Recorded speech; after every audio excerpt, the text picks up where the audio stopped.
Amadou Riba, je salue votre courage et votre témoignage. Merci. Juste 2 à 3 questions.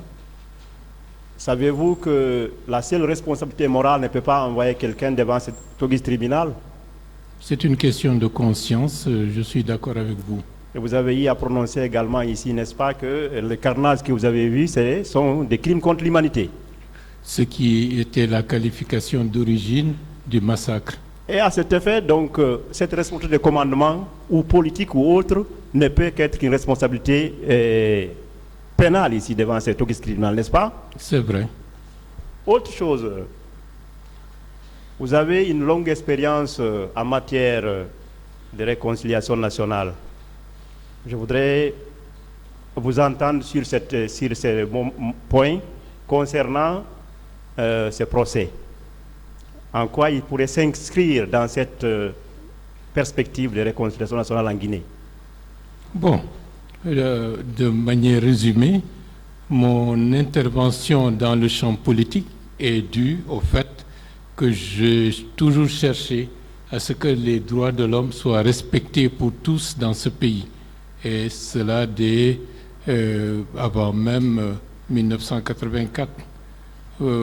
Notre action a toujours été dans ce sens. Nous avons mis en place cette organisation pour protéger et pour accompagner l'évolution politique et démocratique de notre pays. À tout instant, tout ce qui aurait pu être facteur de troubles ou de pertes en vies humaines, nous avons alerté dans la mesure du possible, ou nous avons cherché à faire en sorte qu'il y ait un autre tournant qui soit pris. Malheureusement, nous n'avons pas réussi.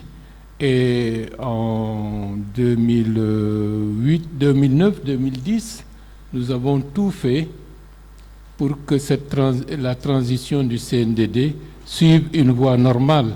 Et bien avant cela, en tant que ministre de la Réconciliation nationale, conscient des problèmes, nous avons veillé, nous avons cherché à désamorcer toutes les bombes susceptibles d'éclater après la disparition du général Lansana Conté, qui auraient été des facteurs aggravants de la crise politique dans notre pays. Donc,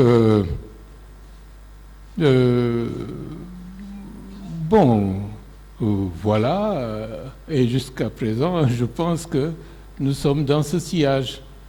Je vous remercie. Et le rapport national d'enquête est une pièce versée à ces procès, n'est-ce pas?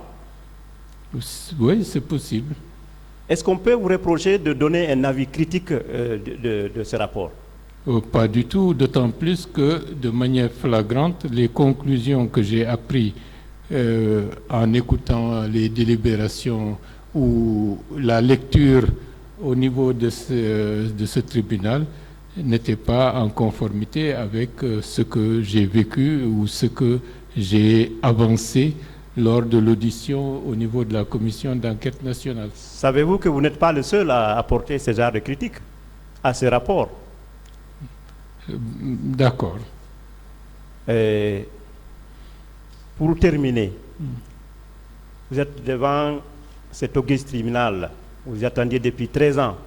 Vous empêchiez de venir témoigner. À titre personnel comme à titre de leader ou de citoyen, quelle ultime demande vous avez à formuler devant cet auguste tribunal, M. Ba?